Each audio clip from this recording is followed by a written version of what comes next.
I'm here with Alexander Mercouris, editor-in-chief of the Duran. Alexander, let's talk about the Douma chemical attack.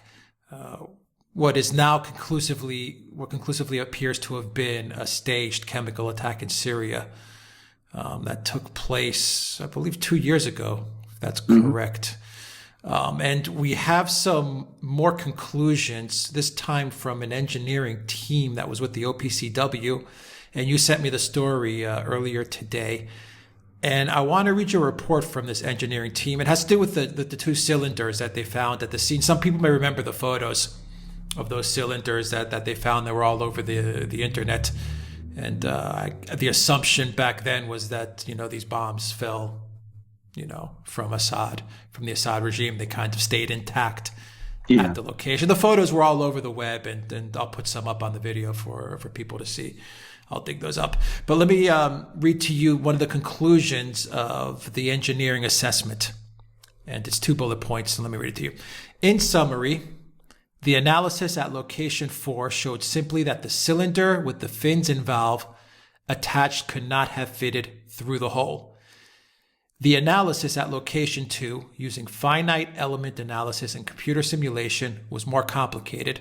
This showed that the concrete slab could not have stopped the cylinder, that if the cylinder had been stopped by the rebars, there would have been indents on the cylinder, and that an impact could not have bent the rebars through more than 90 degrees to the point away from the impact location. In summary, Alexander, the explanation here is that the cylinders were planted and not dropped by Assad. What do you say to this? Well, indeed, sir. In fact, I think if you look at the assessment carefully, they actually say that all the evidence says that the cylinders were manually placed in position, that they were not dropped from an aircraft. So here we have clear evidence that what happened in Douma was staged. Now, that's bad enough, given that, the media in the West and Western governments treated it as a chemical attack, discounted any suggestion that there had been any kind of staging at all, and launched missile strikes on Syria on that basis. Now, that's already very bad. But what makes it much worse is that a couple of weeks ago, the OPCW, which is the organization under whose aegis this report from these engineers was prepared, provided what they said was a final report into the Douma attack. And though they accepted that there had been no sarin attack, they alleged, though not on very strong grounds, that there had been a chlorine chemical attack, and basically appeared to attribute that to the Syrian government, though they didn't say that explicitly. But what is really concerning is that they omitted this engineering report, this report, which, as I said, gives clear reasons to think that this whole incident was staged. So this is a good example of the OPCW being extremely selective with its evidence, deleting evidence that doesn't support the story that the US and Britain and France were promoting, and including only that evidence, or what they called evidence, which appeared to support that story. So for me, this evidence of the two cylinders says two things. Firstly, I think it's impossible reading this report to doubt anymore that some staging took place during the Douma chemical attack. It clearly did. And secondly, the fact that this report was deleted calls into question, at the very least, the impartiality of the OPCW and its ability to conduct these investigations, because clearly they are pursuing an agenda here. All right. My date was a little wrong. The Douma attack happened on 7 April 2018, or what we can now say the staged Douma attack. Alexander, a false flag staged by who? Well, of course, we haven't got all the evidence because that side of it has not been investigated. The OPCW were not going to look at those sort of things at that time anyway. They were not supposed to carry out attributions. But the people who were in control of Douma at the time were a militant, violent jihadi group with an ideology very similar to that of Al-Qaeda. They were in control. They were the people who claimed that a chemical attack was taking place. The white helmets, who also operate in Al-Qaeda-controlled areas, were there.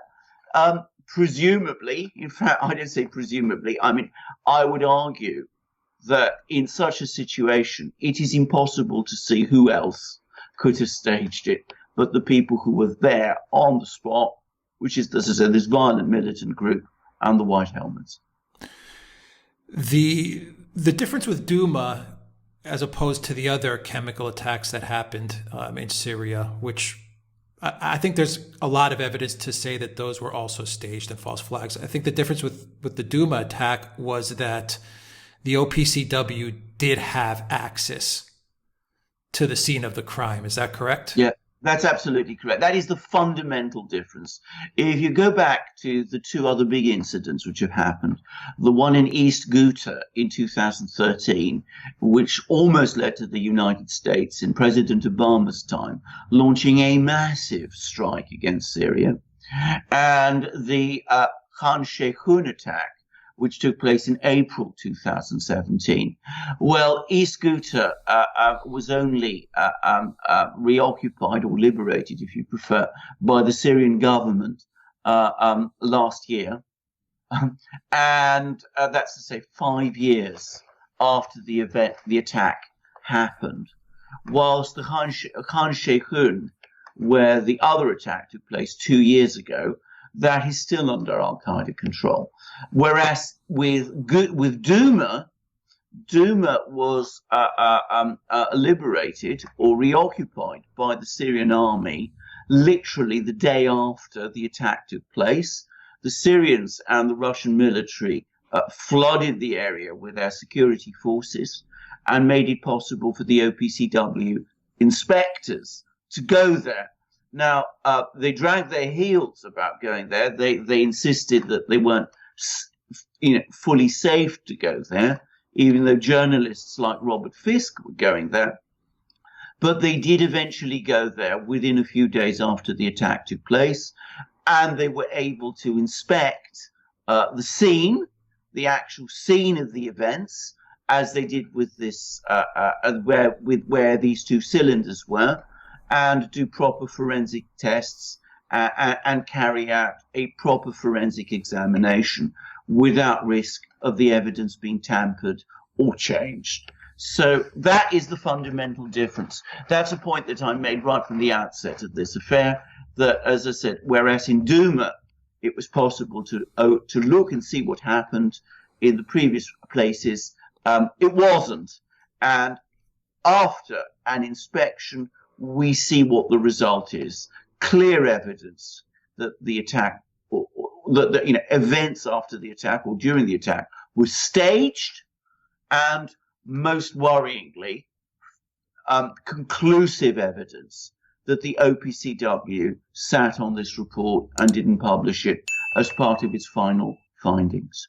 Yeah, I think you're correct that Fisk was able to go there and debunk a lot of this fairly quickly. So was the One American Network, which is a fairly big channel, conservative channel in the U.S. Yes. as well. They had a reporter there, and he debunked it as well.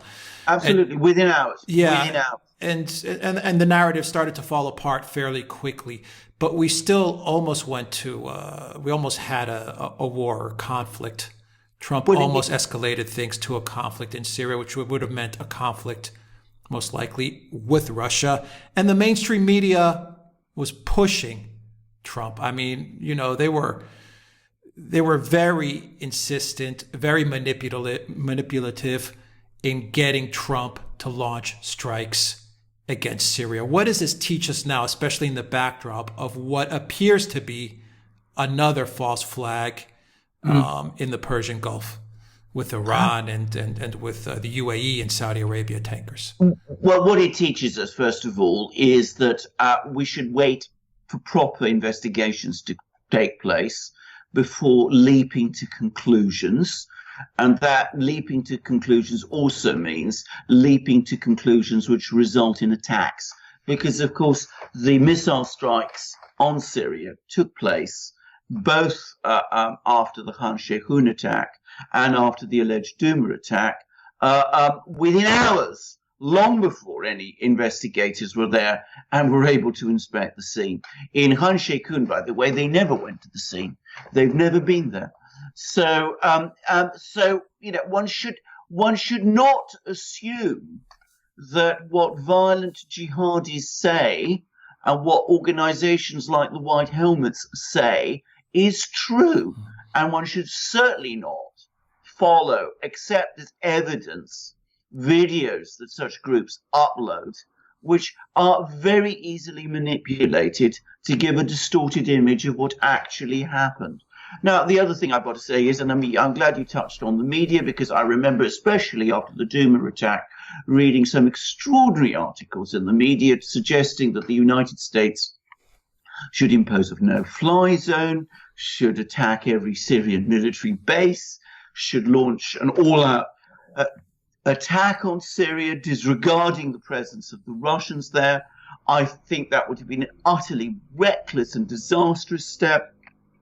It was the Pentagon and the US Defense Secretary, General Mattis, who apparently managed to dissuade Trump from taking such a disastrous step. Just consider what it would have meant if such a thing had been done. We'd ended up in a shooting war with the Russians over an incident which is now staged. We now know is staged.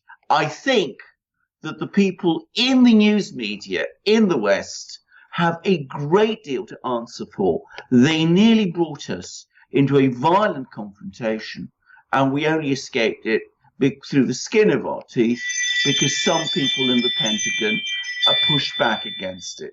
And I will add and finish by saying that what is bizarre and incredible and outrageous is that this report, this engineering report, as I said, which gives clear evidence that the episode of the cylinders, the cylinders were manually planted. You will read through all of the Western media, The Guardian, The Times, The New York Times, The Washington Post. You won't find anything about it there. Yeah, well, I think the media is paid to get us into conflicts, that's for sure. And it shouldn't surprise anybody that you have more fake news coming out of The Guardian and The New York Times and CNN and MSNBC and all these channels that were trying to push the United States towards war with Syria and with Russia. I mean, I think that's their ultimate goal. That's what they're paid to do, is to push out fake news and propaganda. Well, there we go. I mean, that's the other lesson to take away from this. I mean, the media are not to be trusted in this kind of story. They are basically propaganda war outlets. I mean, they want war. They're always agitating for war. They want attacks on everybody, everywhere, all the time. I still remember Zachariah talking about how after the Khan Sheikhoun attack, he felt for the first time that Donald Trump was the president of the United States. These people have an agenda which they are following also. And their treatment of the evidence of what happened in Douma, like their previous treatment of the evidence of what happened in East Ghouta and Khan Sheikhoun, tells its own story. Yeah. And we won't be seeing CNN and MSNBC and The Guardian banned from Facebook. No. Deplatformed either. No. Even though they got it wrong once again. Of course they did. I mean, and as they won't admit it, they won't be deplatformed. They won't report it. They won't report it. In fact, I predict as night follows day that they will continue to claim that there was a chemical attack in Khan Sheikhoun and in Douma. And I wouldn't be surprised if before very long I see more articles citing these cylinders, these two gas cylinders that have been found in Douma as evidence of that chemical attack, even though we now know from this report that they are no such thing. Yeah, well, if they cite those as evidence, all I can tell our viewers is just point them to this video. Exactly. That's it. All right. Alexander Mercouris, Editor-in-Chief of the Duran. Thank you very much, guys. If you like this video, click on the subscribe button down below. Click on that notifications bell to get notifications every time we push out a new video. And visit the Duran shop, pick up a t-shirt, help support the Duran. You can also get a copy of this video in audio format. Follow us on iTunes and on SoundCloud as well. You can also follow us on Instagram, the Duran_com. And don't forget to subscribe to our channel on Blank Chat. You can download the apps. The links are in the description box down below. Go to theduran.com and see the articles that Alexander is linking up to every day. Alexander Mercouris, Editor-in-Chief of the Duran. Thank you very much. Until next time, everybody. Take care.